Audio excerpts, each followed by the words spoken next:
Mass FM.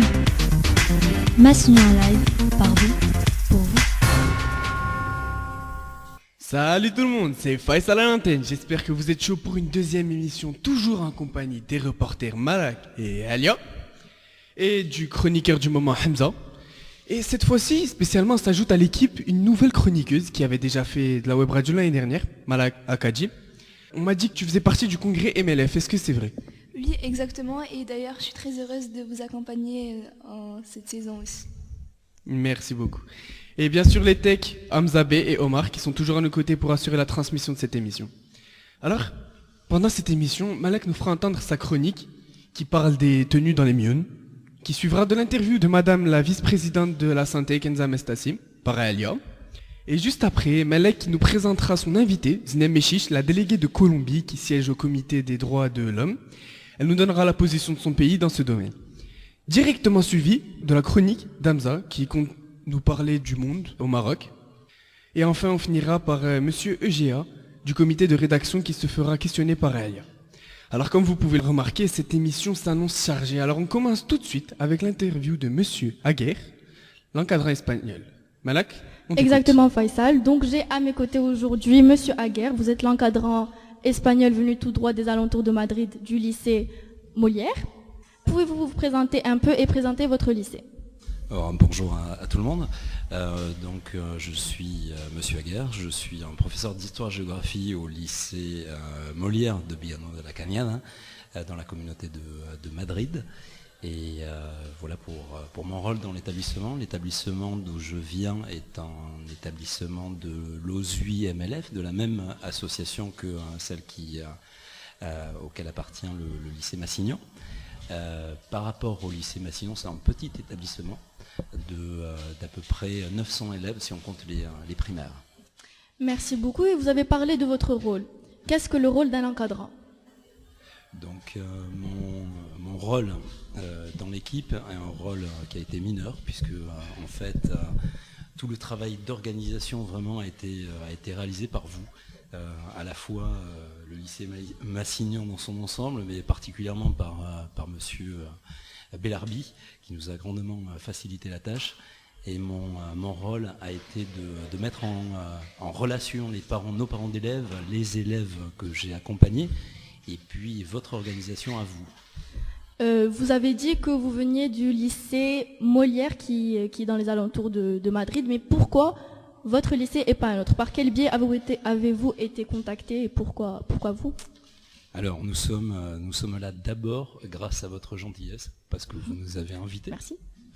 Mais aussi grâce à un contact qui est celui de notre proviseur, Monsieur Javel, qui était un proviseur adjoint que vous avez ici, et quand il est venu à Villanueva de la Cañada, il a tenu à garder les liens qu'il avait avec Massignon et le Maroc en général. Donc il nous a un petit peu pistonné pour qu'on puisse venir. Et c'est comme ça, j'imagine, grâce aussi à son action, qu'on est le seul établissement extérieur au Maroc. Et comment vous avez préparé les MUN avec vos élèves? Comment a été la préparation Pour celle-ci, les délais ont été très courts. Donc il a fallu s'occuper d'abord plutôt de l'aspect billet d'avion, organisation du voyage. Et j'ai décidé d'essayer de faire jouer le rôle du MUN à son maximum, qui est, pour moi, selon moi, ma conception, c'est de laisser les élèves en autonomie, c'est-à-dire de les accompagner un peu, mais ensuite c'est eux qui font, exactement comme vous êtes en train de faire. Donc vous avez parlé brièvement des élèves et comment ils s'en sortent ces élèves dans un pays qu'ils ne connaissent pas et dans les familles d'accueil, et comment ils s'en sortent en général? Donc les retours que j'ai eus, ils sont depuis les 5 premières minutes où ils ont mis le pied sur le sol marocain, a été de dire que c'était génial. Ensuite, ils sont arrivés à Massignon et ils ont continué avec le même mot. Et puis, quand ça a commencé, ils ont trouvé ça génial aussi. Donc, ils sont enchantés depuis le départ. Tous les retours de famille, ils sont touchés par la générosité qui les a accueillis. Le fait d'être hébergés dans des conditions vraiment comme s'ils étaient en famille, un petit peu dans la leur. Donc c'est un cadre vraiment très rassurant et réconfortant pour eux. Vous avez parlé de ressenti des élèves et comment est l'ambiance des MUN en général par rapport à vos élèves? Comment est l'ambiance? Alors, dans les MUN en général, si on doit comparer ceux auxquels on a participé, c'est difficile d'avoir une comparaison sur leur vécu, puisque ici, simplement une toute petite partie de nos élèves avaient déjà participé à un seul MUN, qui était le NUMAD, organisé par le lycée français de Madrid central. Nous sommes en périphérie. Les deux seuls élèves pour lesquels c'était le cas, ce sont les présidentes de commission du comité espagnol et sa vice-présidente. Tous les autres sont plus ou moins nouveaux. Donc ils découvrent, et c'est donc une attitude plutôt de découverte et d'être plutôt émerveillé de ce que c'est. Et en général, ce que j'ai entendu hier en discutant avec une élève, c'est de dire « Ah, c'est génial, qu'est-ce qu'on peut s'amuser en faisant quelque chose de vraiment passionnant et qui en défie ». Donc d'après ce que vous m'avez dit, c'est une bonne expérience. Est-ce que vous aimeriez reprendre et importer les MUN dans votre lycée Molière? Alors oui, mais c'est un oui avec beaucoup de réserves. C'est-à-dire que c'est un boulot qui est énorme à faire, qui a été fait par, si j'ai bien compris, par une équipe très nombreuse autour d'un noyau un petit peu dur. La particularité de notre établissement, je vous l'ai dit, c'est d'être petit. Et c'est difficile d'arriver à mobiliser toute une équipe qui est petite et qui est aussi impliquée dans d'autres projets autour de quelque chose d'aussi grand. Merci beaucoup pour votre temps accordé à cette interview et bon séjour à Casablanca. Merci infiniment. Merci à toi Malek et merci à vous aussi monsieur Aguerre. Alors place maintenant à Malak, Akadji. Malak qui revient sur une petite consigne. La tenue correcte exigée, c'est bien ça?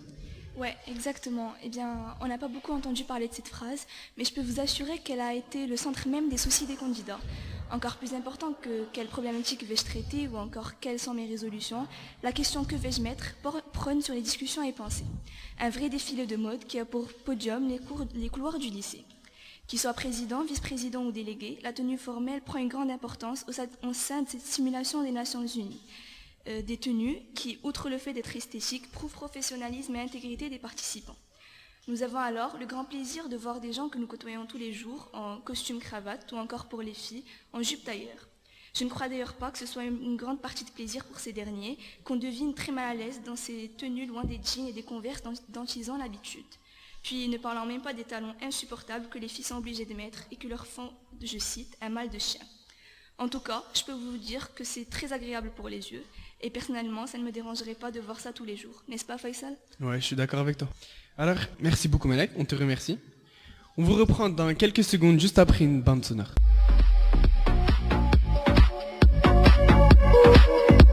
On est de retour sur Mass FM. On enchaîne directement avec une deuxième interview. Alors c'est la vice-présidente de la santé.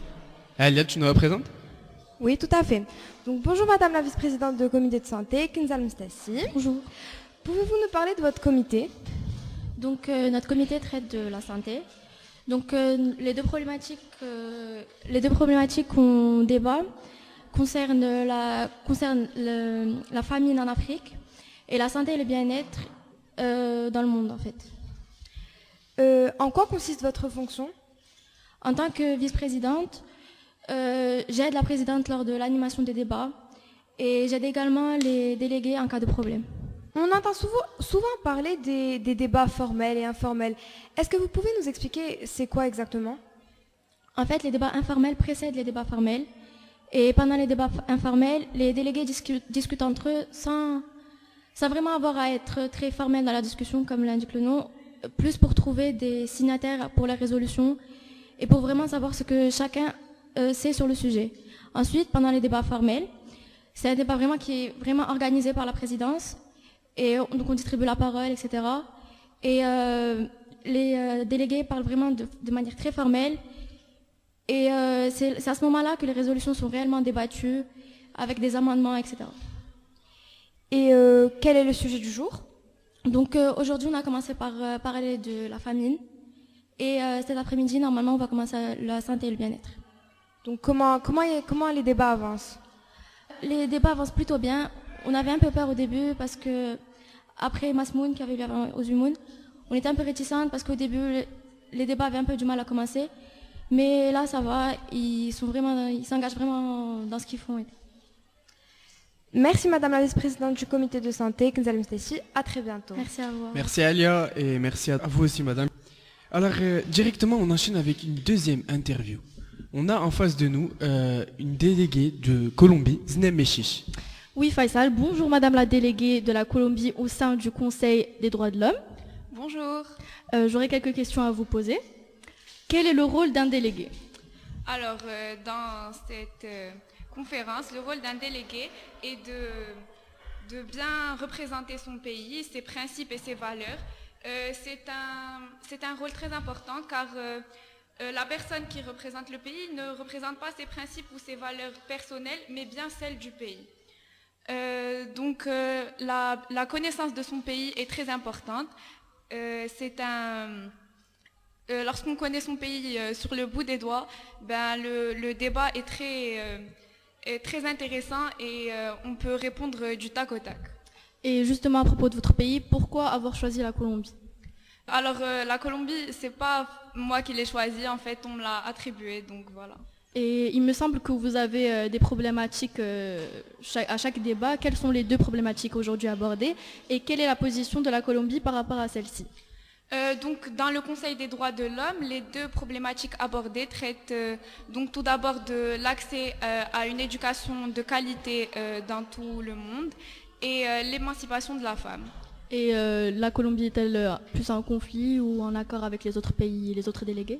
En ce qui concerne l'éducation de qualité, la Colombie a un fort pourcentage d'enfants scolarisés dans son pays.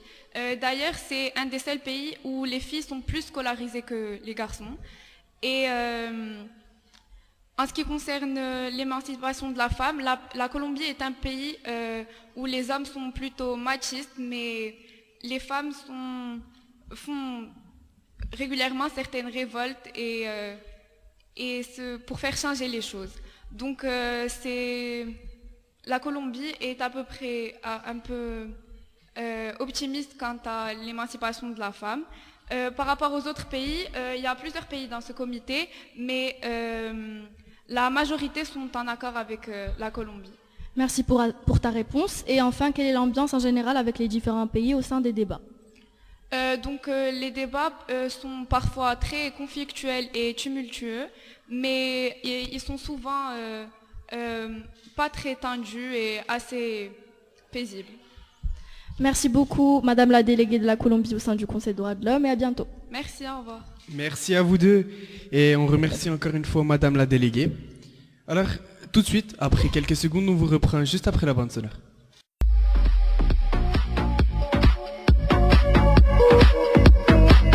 Et c'est reparti, j'espère que vous êtes chaud pour une chronique de Hamza, toujours aussi dynamique.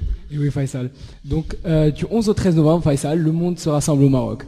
Donc à l'image de la COP22 à Marrakech et aussi des mules à Casablanca. Les deux ne sont pas si éloignés en fait.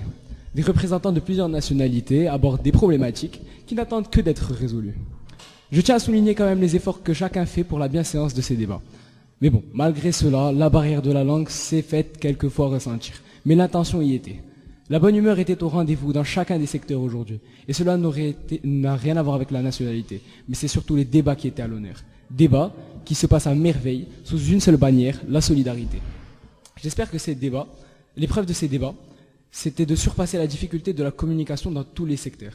Au sein des comités, les délégués se partageaient en plusieurs groupes pour traiter des problématiques propres à chacun des comités. Le tout, bien sûr, sous la supervision de présidents ou de vice-présidents attentifs. À certains moments, ces débats et des débats en général, on croyait apercevoir le comité barricadé à l'intérieur de la salle dans une grande concentration. Mais certaines apparences sont trompeuses. Et c'est à ces moments que le débat est de meilleure qualité et que les liens se créent. Merci de m'avoir écouté. Merci Hamza. Alors on continue directement avec un interview que je l'espère de qualité. Alia, tu nous présentes ton invité? Tout de suite. Bonjour Monsieur Egea, vous venez du lycée français d'El Jadida et vous êtes encadrant. Présentez-vous. Donc oui, je suis professeur à El Jadida, j'ai des classes de lycée où je suis professeur de philosophie et de littérature. Pouvez-vous nous expliquer en quoi consiste le rôle de correcteur? Alors ouais, donc je suis dans le comité de relecture pour les articles qu'écrivent les élèves.